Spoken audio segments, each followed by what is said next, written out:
Welcome back to Figure Depot. Today we're taking a look at the MEZCO 112 Collective Wonder Woman film Wonder Woman action figure. This is a figure that I pre-ordered back when they very first announced it a couple years ago, I guess now, and then it got delayed, and I thought it wasn't gonna happen. Sometimes you never know if they cancel figures or whatever, so I just kind of gave up and accepted we weren't going to get it, and then they eventually released it, but I'd already canceled my pre-order. So fortunately I was able to find it for really cheap, so I sold a couple of the figures in my collection that I could live without and picked this up.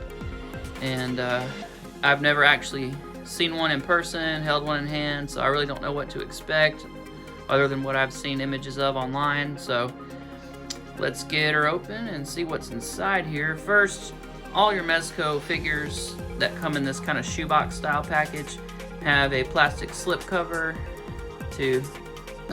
or plastic bag over them to protect them. And then there's other elements to the slip cover and everything we'll look at a little closer. So I'll just deconstruct it piece by piece and we'll get a look at it. So we'll take the outer plastic off, and then you have like an inner plastic here that protects it again as well. And then you pull that off. Just real quick before we open it, you get your MEZCO Toys logo, Wonder Woman. You get images of the product on the back there, posed in different ways, and then displays the accessories, of course. More Wonder Woman logo and MEZCO on the other side. Then we take our slip cover off.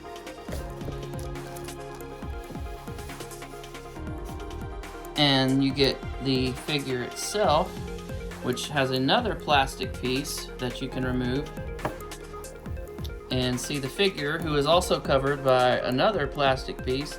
So you can see layers and layers of protection for your figure to make sure that it doesn't get scratched or damaged. Even the extra head in there has a plastic cover on it within the package. So very cool. You can see the display stand with the Wonder Woman logo displayed behind her head. And there's multi-layers of clamshell in here. And we'll kind of break that down as we go through it. Real simple on the side, you get spot varnished 112 Collective, and then on the back we have the Gomez logo spot varnished as well, and 112 Collective on the top as well. And then on the bottom you get all your credits and warnings and all that good stuff. So you just fold the bottom open and then make sure it's right side up and slide it out. And you got some paperwork, just took a swan dive. And then you can see your clamshell layers. We've got a bottom clamshell here, then we got this main tray here, and then we've got our cover. And everything's tucked in behind there to keep it from falling out. So you definitely want to open this with it laying flat. So we remove the outer clamshell. And then we have this layer over the main figure. Then we've got this protective piece around the alternate head, which we'll get a look at real quick. So moving in closer, beautiful head sculpt. It's really well done. There are complaints that it doesn't look like Gal Gadot, which the face is definitely too round. She has a longer, more slender, more narrow face. But, you know, for what it is, it's still really good. And that hair looks amazing. You can see there's a, if it'll focus, you can see.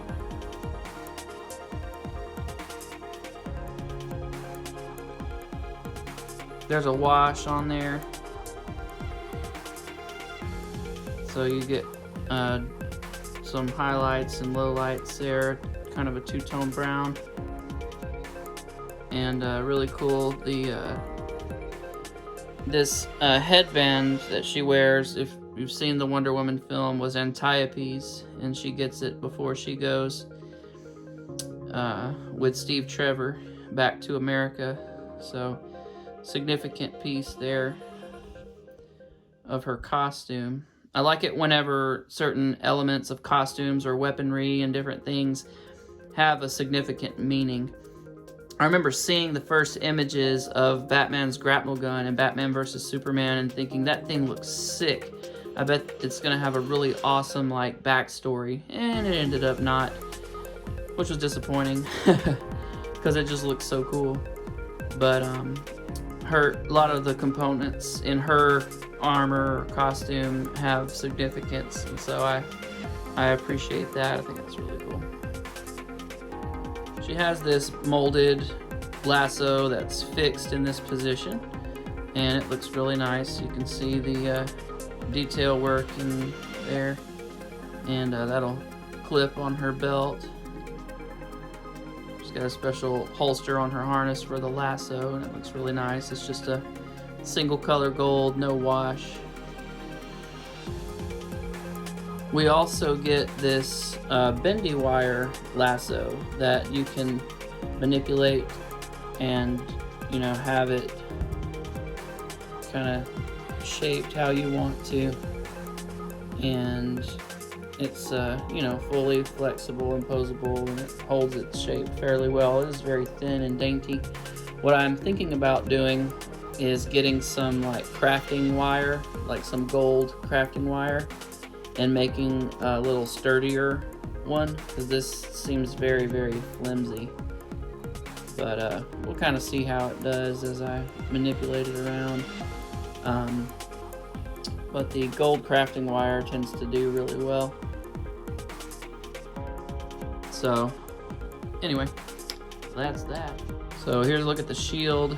Very, very cool. Lots of detail, lots of sculpt work. Very, very nice.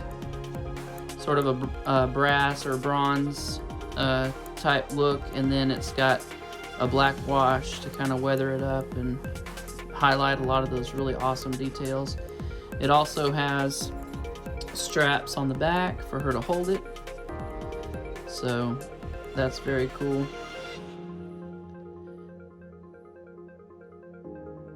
Really, really nice detail front and back. They didn't skimp out on the back side of it, which is nice. We also have the God Killer sword, which is very cool. It's got the script on there.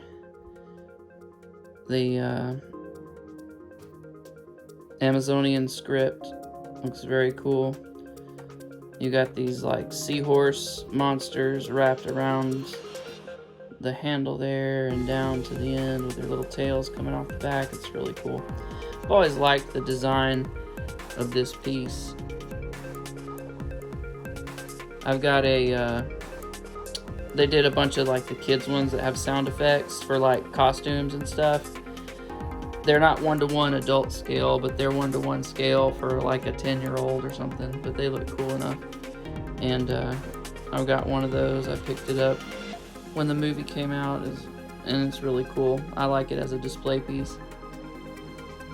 So in the package, the figure comes with fisted hands, and then we also get a set of relaxed, you know, loose hands, and they do have some flex to them, which is cool.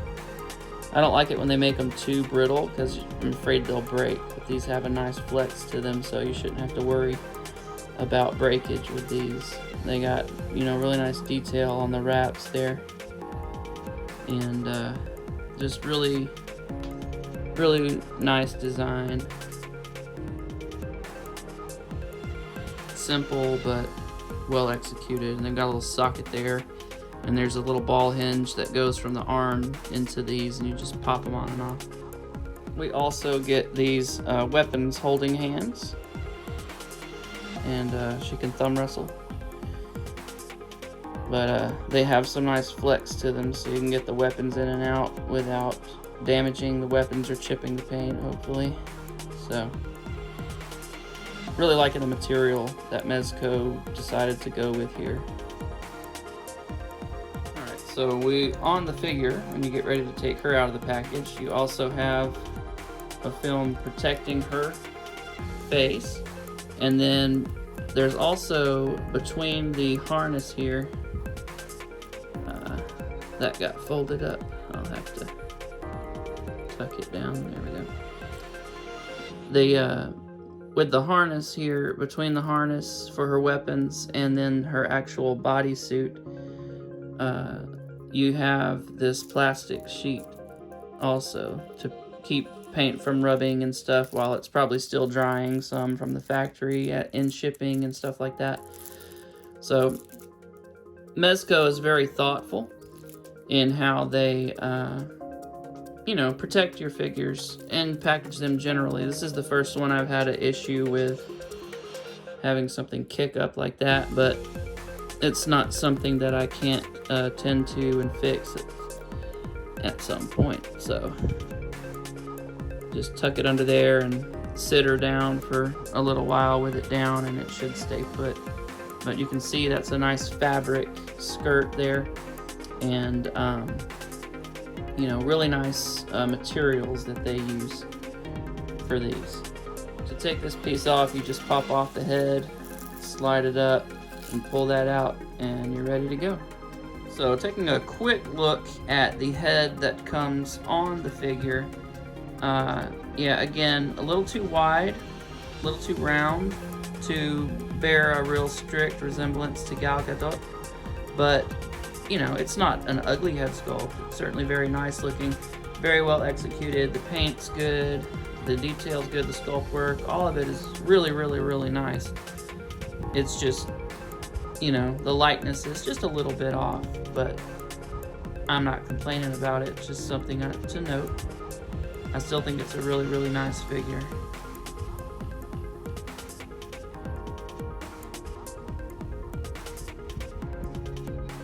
Side profile's a little better than dead on. 3/4 probably. A little better likeness, but anyway, it looks fine. Still love the figure.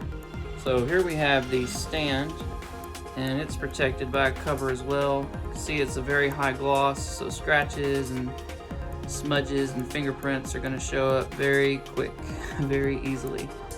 So I will probably not display her with this base. I will probably just, because she stands fine on her own, I'll probably just keep this in here just to protect this and keep it looking nice. You also get the stand here. Here's the arm with several points of articulation, and then the clip to hold the figure in jumping or flying poses. And then you also get this bag to store her accessories in if you want to store them out of the original packaging. But this packaging is very collector friendly, so I'm just going to leave everything where it is. Just to get a quick idea of the size comparison, so we have the Jakks Pacific 31 or 33 inch Wonder Woman figure. Very limited in articulation, more of a sculpture. She basically has 5 points of articulation like a classic figure. You've got the shoulders that rotate 360, you've got the head that's on a swivel, then you've got the legs will bend back and forth, and that's the extent of her articulation. Then we have the Mattel 12-inch Multiverse line, which featured like Batman, Superman, Wonder Woman, and I think Joker from Suicide Squad, and there were Deadshot. There were several others over the course of a couple different films there where they try to do like a 12-inch line, kind of similar to the Marvel Legends 12-inch line. And the articulation on the arms is really fantastic. She's got double jointed elbows, she's got a swivel at the wrist, she has, I wish she had hinges, that would have really transformed her. No ab crunch, but she does have an ab swivel, which is useful. She has ball hinge shoulders, bicep swivel, so everything up there is really, really good. But once you get to the legs, I think you essentially just have a hinge at the knee, and if I'm not mistaken, you just got a hinge backward and forward at the hips. So upper body they went all out, but then on the lower body they just kind of skimped out. But you know, these could have really been good if they had just added like an ankle rocker, ankle pivot, and then put like you know, like your standard Multiverse. Even if they put those T-jointed hips, they at least would have been covered up by her skirt, so that you wouldn't have to look at them, but they would have functioned, you know, just fine for posing and stuff like that. So she's more, because of the limitations of her lower body, she's a lot more a display piece rather than something you can do action figure photography with. And then moving along, we've got the McFarlane, which is actually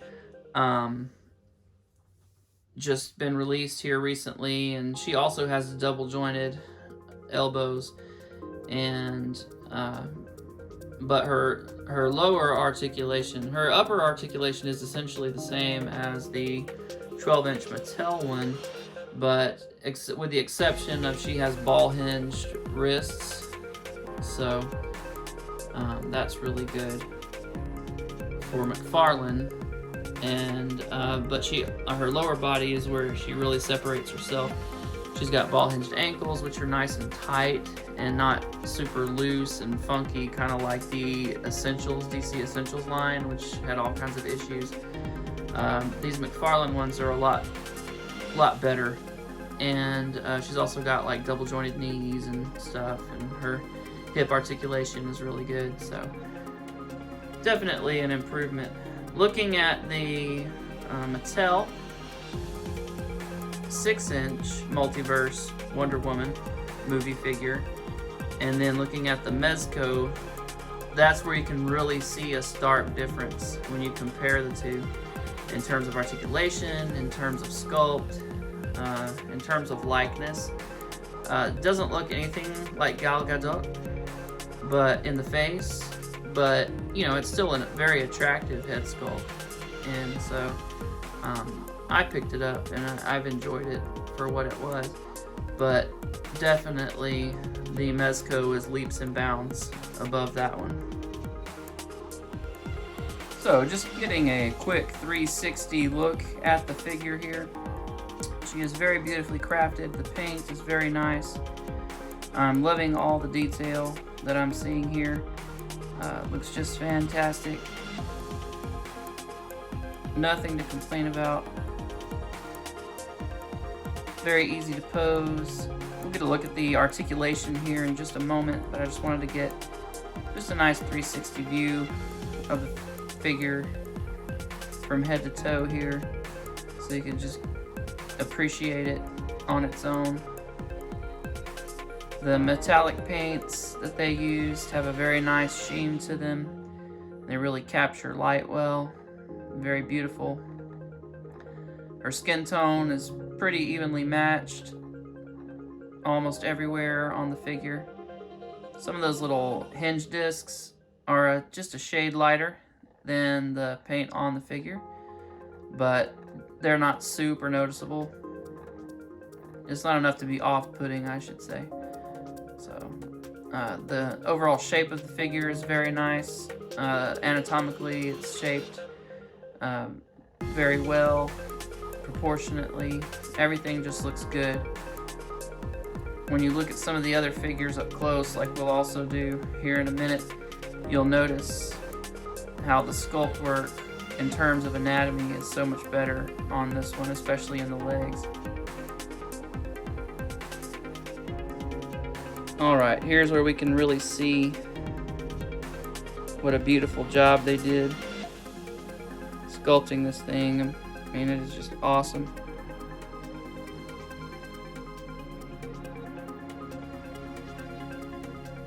Very nicely done.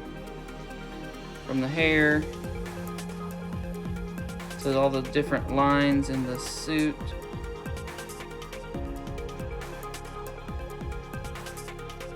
We've got a cloth skirt here, which is very cool, and it does have the gold trim at the bottom.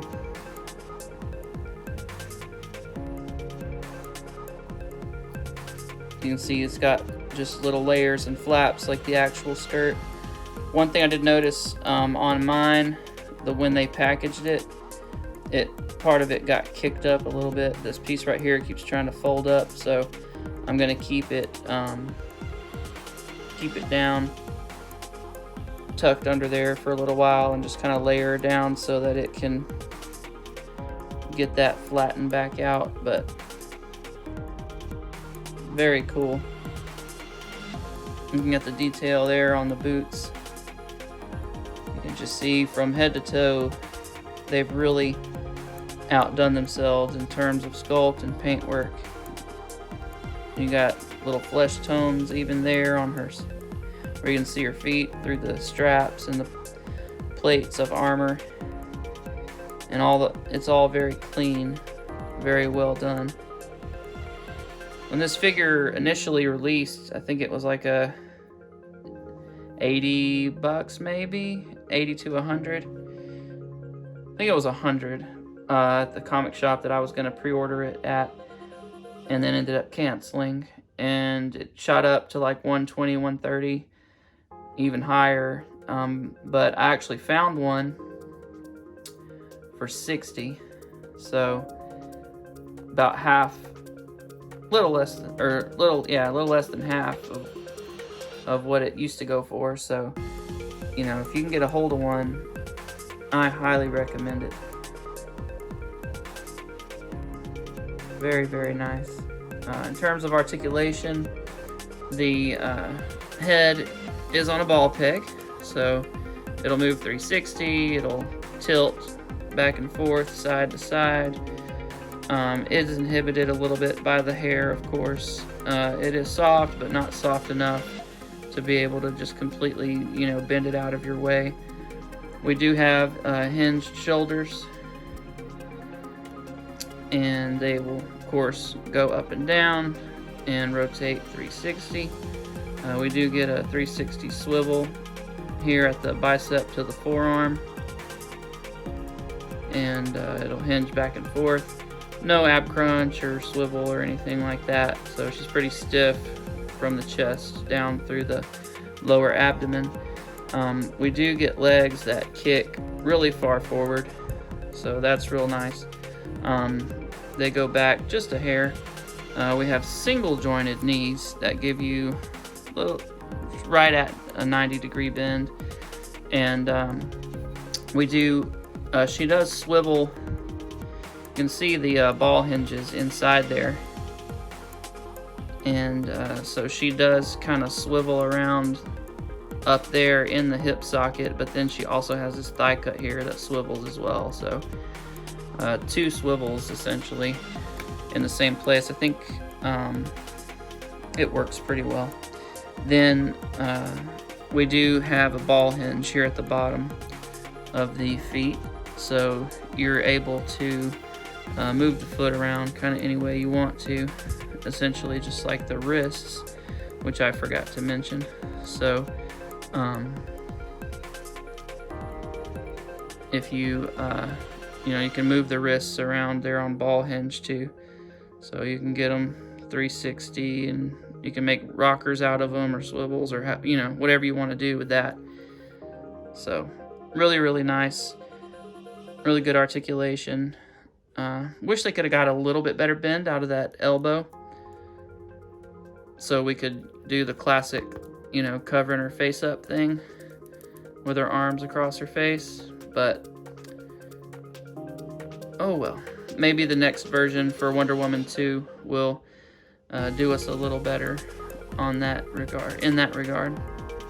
Looking at these two side by side, we have probably the most comparable in height to one another, which they're essentially the same height, is going to be the Multiverse Mattel, and then of course our MEZCO. And you can see in terms of articulation, in terms of sculpt, there's really no comparison. The Mattel one's not bad for a $20 figure. I mean, I don't know what else you would expect from a $20 figure. It's really, really good for that, but in terms of, compared to one another, there's obviously no comparison, which there shouldn't be because of the price point. But yeah, I mean, the range you get out of this, that's it. And you can get her legs all the way up, and then hers, like, that's it. Unless you get a knife out and kind of split, make your own little split right there, which I've actually entertained the thought of doing. But she only has hinges on her feet. There's no ankle rocker, so still going to be limited in terms of posing just because of the lack of the pivot component. You know, the sculpt work is really not bad on the Mattel, and you know, but that likeness, while it's a beautiful face, I just don't think it looks anything like Gal. Now, comparing the McFarlane to the MEZCO, you know, the articulation is certainly way better than the Mattel version in almost every respect. The face sculpt, I don't know. There's like different parts of it that are kind of hit or miss. It looks really weird in some angles. I don't know why it's so hard to get her face right for so many people. Hot Toys has got it down, but that's even a higher level of quality above the MEZCO. So, and it's in a different scale. You can get more detail in the larger scale. But the legs just look awkward. If you look at the legs on the MEZCO, they're narrow at the knees, and then they widen up toward the when you get closer and closer to the the lower torso there. But when you look at the McFarlane legs, they just look like hot dogs. They're just one cylindrical shape from the hip down to the knee, and it just looks weird. I think the legs is really where they messed up on these McFarlane toys. If they had paid a little bit more attention to the leg anatomy, I think it would have really transformed the overall look of those figures. Alright, well, here's a look at your Justice League. We've got Flash, Cyborg, Wonder Woman, Superman, Batman, and Aquaman. And I think all these figures look really awesome together. I think this Wonder Woman, even though she's a much better quality, much higher caliber figure, actually fits in really nicely with these. The paint on these are really good. It's just the articulation that suffers, and some of the sculpt work a little bit. Batman's cowl's a little too something. I think the ears, just something's off about them, I think. But, you know, still great looking figures. This is one of my favorite Batman suits of all time, I think. This kind of silver metallic is a little shinier than it actually appears in the film. But outside of that, I still think it looks great. You know, they did the darker, toned down gray version for Suicide Squad. So, either one of these versions is fine. I like the way the bat kind of sculpts around the chest. I think it looks really good. And I like the way they did his biceps on this figure. On the Justice League Batman, he had like almost no range of movement at the elbow. I don't think it even... It did get to 90. It was like a 120 degree bend or something. It was really, really bad. But anyhow, Wonder Woman, great figure. I highly recommend her. Definitely pick her up while she's cheap. I have a feeling that she'll go back up again eventually. I saw a couple at that $60 price point, but most of the rest of them were, creeping back up closer to $80 or higher. So if you're interested, now's the time, especially since they're going to do a Wonder Woman 2 figure. These might be, cheap for just a little while longer, but I expect that they will eventually jump way back up in value. I had the MEZCO Batman vs. Superman Dawn of Justice Batman figure, and I loved that thing, but I ended up having to sell it a while back, and have been regretting having to have done that ever since. And it's just a really, really, really good figure, and it has jumped back up to like $250, $300. So, and I think I got it for $60, kind of close to what I paid for Wonder Woman. So, hoping I can find one of those again for a sane price at some point. But anyway, please leave a comment below. Let me know if you have this figure or you're thinking about getting her, and how you like it. I think it's fantastic. Very stoked to have it. Definitely an awesome figure. My favorite 6-inch scale figure of Wonder Woman in my collection. Although I do like certain aspects of some of the other figures. But anyway, thanks for watching. Leave a comment below. Check out my Instagram. I will be posting some pictures at some point. I don't know when I'll get to it exactly. We've remodeled my home for the last like 4 months, and we're just now kind of getting moved back in, so I'm trying to figure out where all my stuff's at and everything, so it might be a little bit before I get some, you know, really good toy photography going again. But anyway, thanks for watching. I'll see you next time.